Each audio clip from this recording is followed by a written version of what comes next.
Bonjour à tous, c'est Claire et bienvenue dans cette présentation d'un jeu qui a été créé par Jenna Della Grottaglia, donc qui a créé le jeu et illustré le jeu. Jenna Della Grottaglia, c'est une illustratrice qui a beaucoup travaillé avec Colette Baron-Reid. Elle a fait pas mal de jeux avec elle et elle fait des photomontages en fait. Alors c'est un jeu un peu particulier puisque donc Kitchen Witch Oracle, ça veut dire la sorcière des cuisines. Alors c'est de la cuisine, on ne dit pas tellement en français, mais il y a tout un courant de sorcellerie anglo-saxon qui est autour de cette idée de cuisine, c'est-à-dire de fabriquer des choses. Donc là, il y a des... Qu'est-ce qu'elle a mis? Spells, incantations et natural remedies, donc des sorts, des incantations, des remèdes naturels. Donc on va utiliser avec ce jeu des ingrédients. Voilà, c'est un petit peu ce côté cuisine avec ingrédients. Alors derrière, c'est marqué que Jenna Della Grottaglia a puisé dans son héritage de Cucinat Strega, donc c'est de l'italien, ça veut dire Kitchen Witch, dans ce jeu de sorts en fait. Donc c'est pas... on va avoir des affirmations positives sur les cartes, mais sinon, c'est pas du tout un jeu classique, comme on peut les voir, même de développement personnel. Vous allez voir dans le livre, vous allez comprendre ce que je vous ai dit. Alors, hop, donc là, on a un démontage. Kitchen Witch Oracle, avec donc des dorures. Les cartes sont mates. Et puis, on a une illustration avec un cadre. Le nom des sorts, par exemple, où là, c'est une sorte de bénédiction. Ici, on a une phrase oui, de motivation, d'incantation ou de demande, une sorte de prière. Donc, je demande à l'univers de tisser les fils de la prospérité, de la joie, de la sérénité sur la tapisserie de ma vie. Voilà, bénis-moi abondamment avec de l'amour et du fulfillment, de la satisfaction. Donc, c'est mal traduit, hein, mais en gros, c'est ça, c'est pour vous donner une idée du type de phrases que l'on a. Alors, les personnes qui parlent l'anglais, vous pourrez voir et faire une pause pour lire les petits textes. Donc ça, c'est une demande à l'univers, mais par exemple, sur celle-ci, si, c'est la même chose aussi, mais on a plus l'idée d'un petit sort. Tout comme la terre et l'air s'alignent, non, alors que la terre, pardon, et l'air s'alignent, donne-moi la clarté de l'esprit, la capacité à se focaliser de façon très précise, comme le vent, et que je sois ancré comme un vieil arbre. Donc voilà. Voilà pour le type de message. Alors, qu'est-ce qu'il y a dans ce livre? Puisqu'on n'a pas juste ces petits textes, on a aussi un livre avec plusieurs familles que je vais... donc, il y a des choses sur la Kitchen Witch, sur les ingrédients. Voilà, des petites choses basiques de sorcellerie, la signification de certains éléments, comme ici, il y a les amandes, le basilic, voilà, des choses de ce type-là, la cardamone, etc., la camomille. Donc, vous voyez, il y a 2 pages de plantes magiques ou de plantes médicinales. Hein. Toutes les plantes médicinales, d'ailleurs, sont des plantes magiques. Alors, donc, au départ, on a une première famille, donc des sorts de Kitchen Witch. Donc ici, on a des sorts pour le focus. Donc celui-là, c'est celui que je vous ai lu. Donc vous avez la petite phrase là qui est répétée. Puis après, qu'est-ce qu'on a? Donc une recette qui doit être consommée avec les gens que l'on aime, qu'il faut infuser avec une intention et de l'amour. Hein. La magie, c'est pas... comment dire? La magie, c'est pas juste de la cuisine, c'est qu'on a une intention aussi. D'ailleurs, souvent, les gens qui cuisinent avec amour pour les gens qu'ils aiment, ils mettent aussi cette magie dans leur cuisine sans le savoir. C'est des kitchen witch aussi, même si elle ne s'appelle pas comme ça elle-même. Mais là, donc voilà, ça c'est un peu le contexte dans lequel on va faire ça. On a des ingrédients et on a des instructions, donc une recette. Et puis voilà, on va voir ça pour toutes ces propositions comment elle appelait ça, oui, de spell, ah, zut, oui, de sort pour le focus.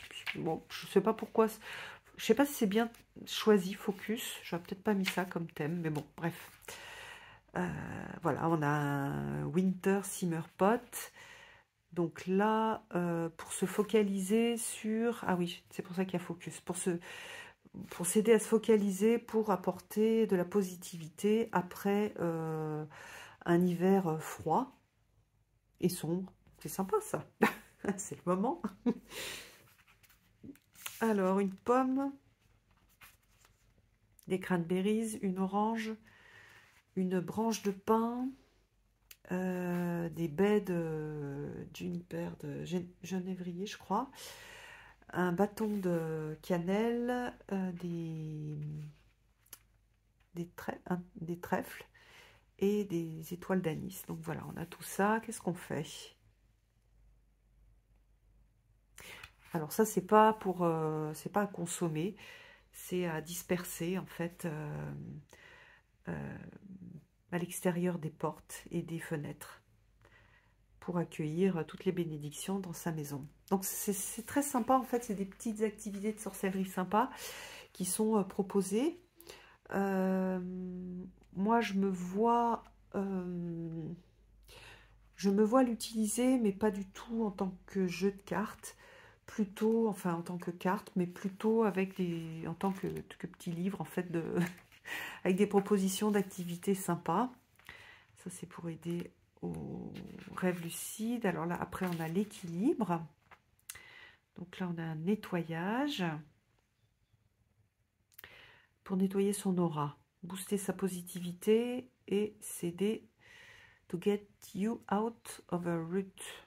Je ne sais pas ce que ça veut dire, rut, mais bon. On a cette idée de nettoyage. Ici, l'eau de Floride pour nettoyer sa maison et pour amplifier ses sorts. Ok, donc ça c'est pareil, ça ne doit pas être à consommer. Ça c'est pour le calme, pour retrouver le calme et la tranquillité. Donc vous voyez, on a toutes ces propositions. Là c'est pour la manifestation, donc pour avoir des choses manifester l'abondance et le bien-être. Donc ça peut être des petites pratiques qui peuvent faire du bien, tout en gardant un esprit léger par rapport à ces pratiques.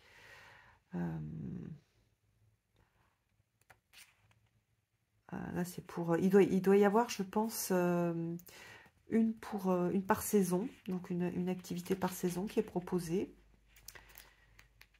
Hop, et puis est-ce qu'il y a une... Alors, ah, puis il y a des sorts de protection.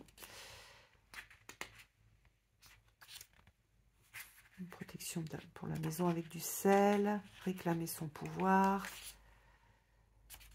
Hop. Enlever la malchance. Des petits sachets. Donc voilà, il y a plein d'activités. Peut-être que si vous avez un gros livre sur les sorts et sur la sorcellerie, il y a des choses que vous retrouverez, même si chaque sorcière a un peu sa façon de faire. Donc là, c'est ben, c'est Jenna de la Rotalia qui partage sa façon de faire. Alors, hop, je vais mettre là. On va regarder les cartes. Donc, vous voyez, ce sont des photomontages un peu à l'ancienne, avec donc une phrase dessous. Après, je pense qu'on peut aussi tirer une carte en disant de quoi est-ce que j'aurais besoin, sans trop se prendre la tête. Et puis, du coup, on fait l'activité qui est proposée.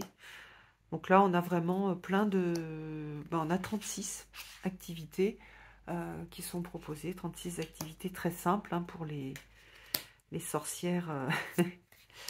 les sorcières qui n'ont pas envie de se prendre la tête, ou les sorcières débutantes, sorcières ou sorciers d'ailleurs. Il y a des petites... ça, c'est vraiment... comment dire, ces représentations, c'est vraiment son style... c'est ce qu'elle faisait aussi à ses débuts.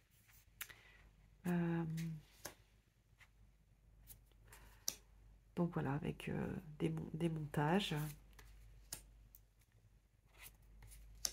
qu'on retrouve, hein, des tableaux aussi, des morceaux de tableaux.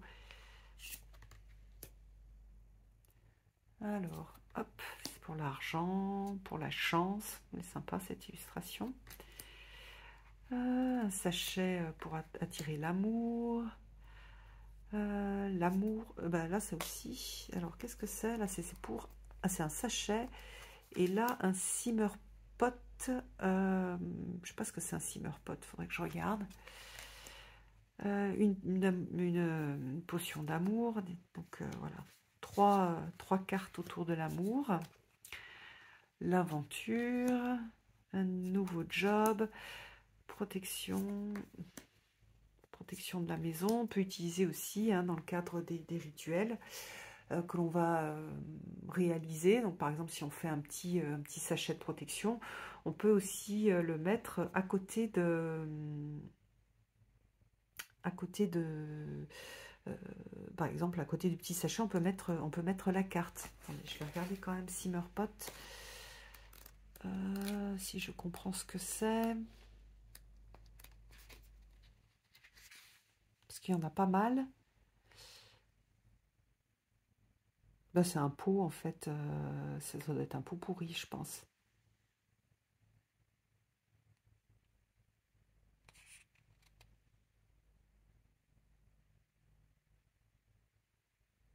D'accord, donc c'est en fait, c'est des ingrédients qu'on va mettre dans de l'eau et qu'on va laisser, qu'on va laisser infuser. Voilà, on laisse refroidir. D'accord, et après on va mettre l'eau. En fait, c'est l'infusion, on va la mettre soit dans une bouteille pour avec un spray, soit dans une petite fiole. Voilà,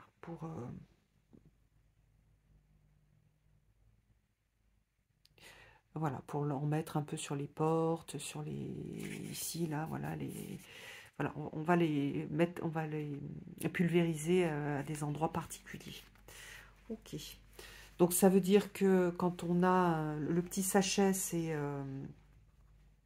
sec. Et simmer, c'est quand on va on va réaliser une mixture dans le mouillé, on va dire. Réclamer son pouvoir, voilà. Un sachet. Arrêter un curse, une malédiction. Voilà, donc voilà pour ce jeu qui est très original. Il aurait pu, en fait, elle aurait pu le faire sous forme d'un tout petit livre. Mais elle a décidé de le faire sous forme d'un jeu avec des cartes. Donc ça permet d'accompagner les rituels et ce travail en sorcellerie. C'est une autre façon de faire. Et puis pour les personnes qui sont plus visuelles et qui ont du mal à lire des gros textes, voilà, ça peut être intéressant. Voilà, je vous embrasse tous et je vous donne rendez-vous pour une prochaine vidéo. À bientôt!